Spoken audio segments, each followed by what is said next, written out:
Assalamualaikum warahmatullahi wabarakatuh. Perkenalkan nama saya Nazifa Aulia dengan NIM 242111006. Pada video ini saya akan mempresentasikan proses analisis data menggunakan aplikasi SPSS. Judul proyek saya adalah perbedaan kemampuan pemecahan masalah matematis siswa antara kelas yang menggunakan model discovery learning dan kelas konvensional. Tujuan analisis ini adalah untuk mengetahui apakah terdapat perbedaan kemampuan pemecahan masalah antara kelompok eksperimen dan kelompok kontrol. Data yang digunakan dalam analisis ini merupakan data kuantitatif. Jumlah responden sebanyak 30 orang yang terdiri dari 15 responden pada kelompok eksperimen dan responden pada kelompok kontrol. Variabel yang digunakan adalah kelompok responden sebagai variabel bebas dan nilai kemampuan pemecahan masalah sebagai variabel terikat.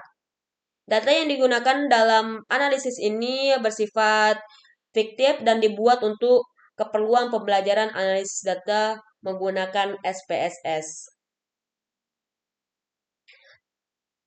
Selanjutnya saya akan memberikan kode untuk kelompok eksperimen, yaitu kodenya 1.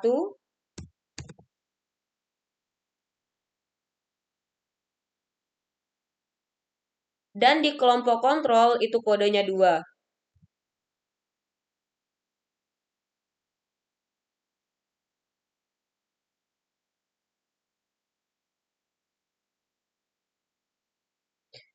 Selanjutnya saya akan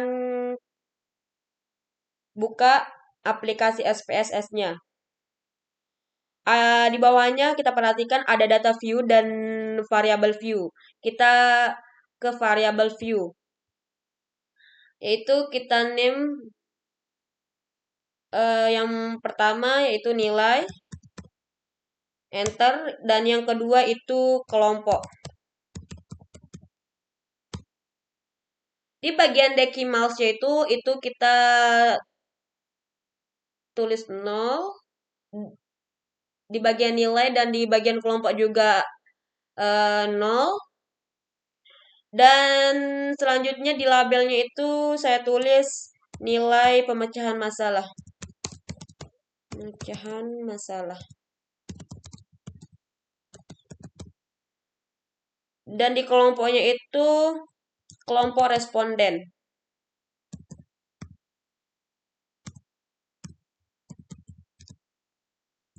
Responden.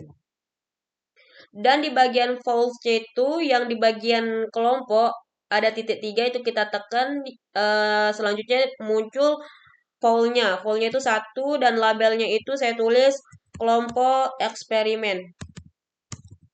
Yang pertama itu false-nya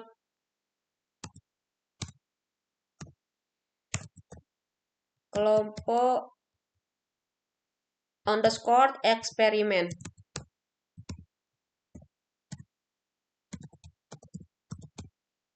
Lalu add, dan yang false kedua tertulis dan labelnya yaitu kelompok kontrol.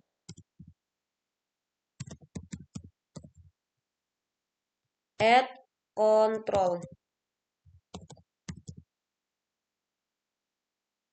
Lalu OK.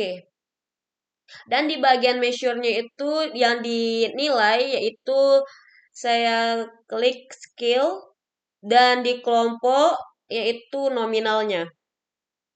Selanjutnya kita balik ke Excel, kita copy data kita. Copy.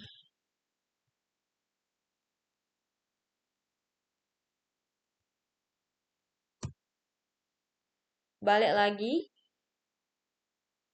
Nah, di sini kita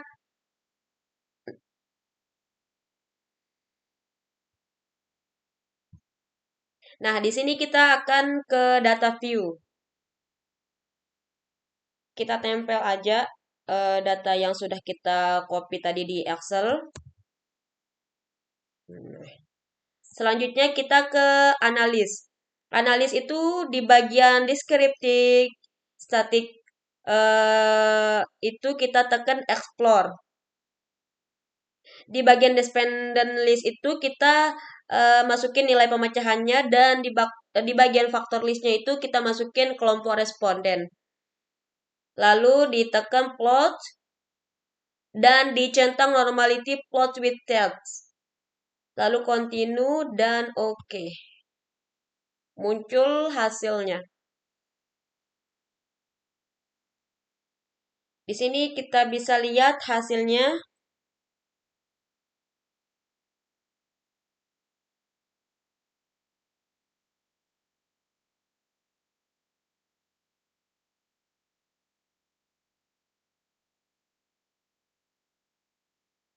Kita bisa lihat deskriptifnya itu. Beras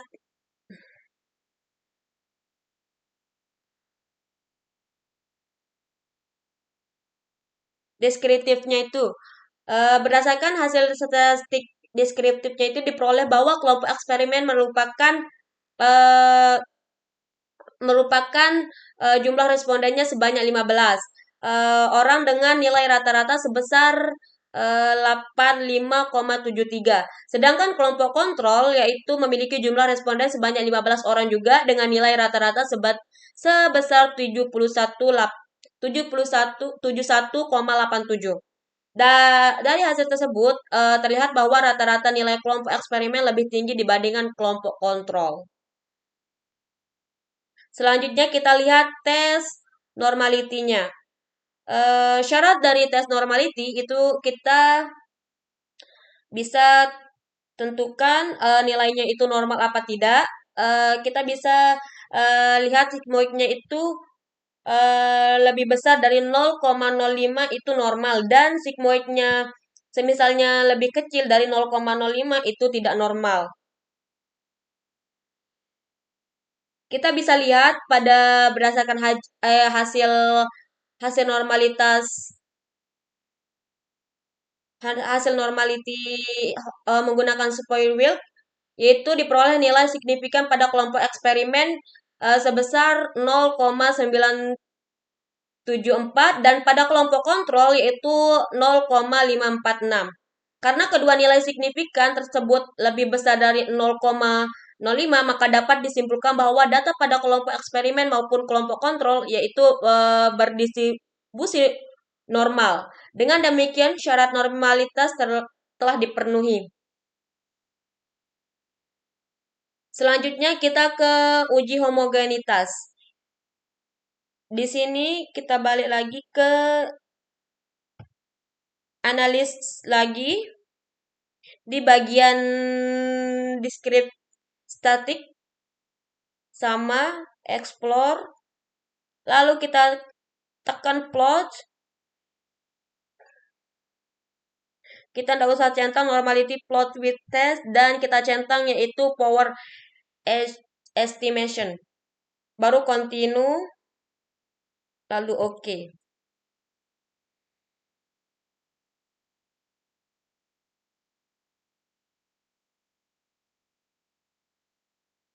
Nah, di sini selanjutnya udah menemukan data uji homogenitasnya. Berdasarkan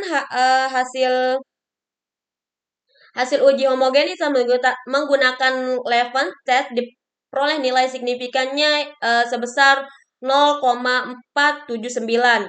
Karena nilai tersebut lebih besar dari 0,05, maka dapat disimpulkan bahwa variasi data kedua kelompok adalah homogen. Dengan demikian, syarat homogenitas juga telah dipenuhi. Sudah di bagian homogenitas itu sudah normal dan selanjutnya kita di bagian tes, independent test. Kita balik lagi.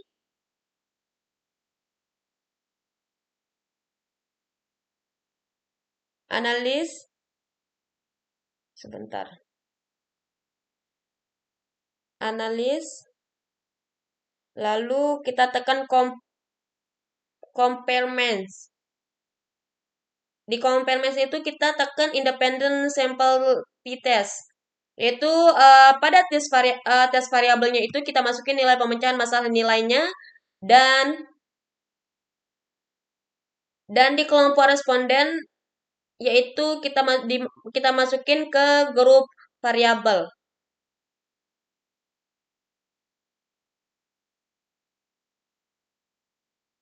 Lalu kita tekan definisi grup. Ya, grup pertama yaitu satu dan grup kedua itu dua. Kita continue baru oke.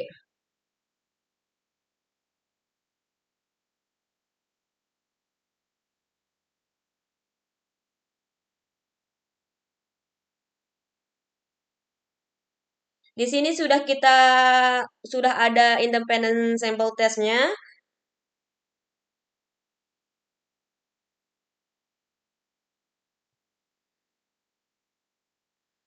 Diketahui bahwa jumlah sampel pada kelompok eksperimen sebanyak 15 responden dengan nilai rata-ratanya yang pertama itu kita lihat nilai rata-ratanya yang pertama kan 85,73 dan sedangkan pada kelompok kontrol juga terdapat 15 responden dengan nilai rata-rata sebesar 71,87. Dari hasil tersebut terlihat bahwa rata-rata nilai pemecahan masalah pada kelompok eksperimen lebih tinggi dibandingkan kelompok kontrol. Selanjutnya pada tabel independent sample test eh, diperoleh nilai signifikan atau sig 2 yaitu itu lebih Thailand sebesar kurang dari 0,01 karena nilai signifikan tersebut lebih kecil dari 0,05. Maka H0 ditolak dan H1 diterima. Dengan demikian dapat disimpulkan bahwa terdapat perbedaan yang signifikan antara nilai pemecahan masalah kelompok eksperimen dan kelompok kontrol.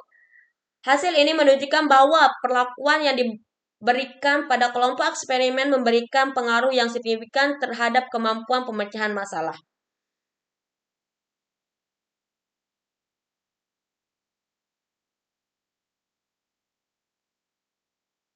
Jadi kesimpulannya itu berdasarkan hasil nilai analis data saya diperoleh bahwa data kelompok eksperimen dan kelompok kontrol berdistribusi normal yang ditunjukkan oleh nilai signifikannya eh, uji normalitas lebih besar dari 0,05.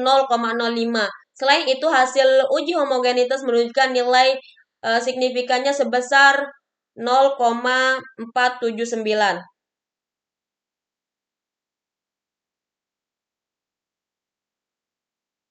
Yang lebih besar dari 0,05 sehingga kedua kelompok memiliki varians yang homogen.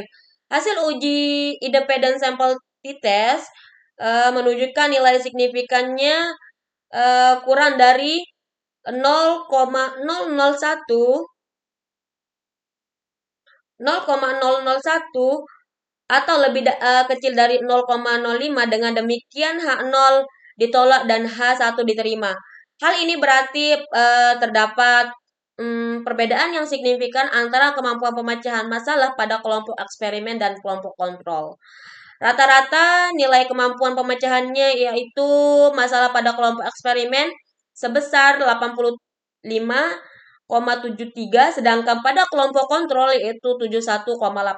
Oleh karena itu dapat disimpulkan bahwa perlakuan atau model pembelajaran yang diterapkan pada kelompok eksperimen lebih efektif dan memberikan pengaruh yang signifikan dalam meningkatkan kemampuan pemecahan masalah dibandingkan dengan kelompok kontrol. Sekian penjelasan saya. Kurang lebihnya mohon maaf apabila ada kekurangan. Saya tutup. Wabillahi taufiq wal hidayah. Wassalamualaikum warahmatullahi wabarakatuh.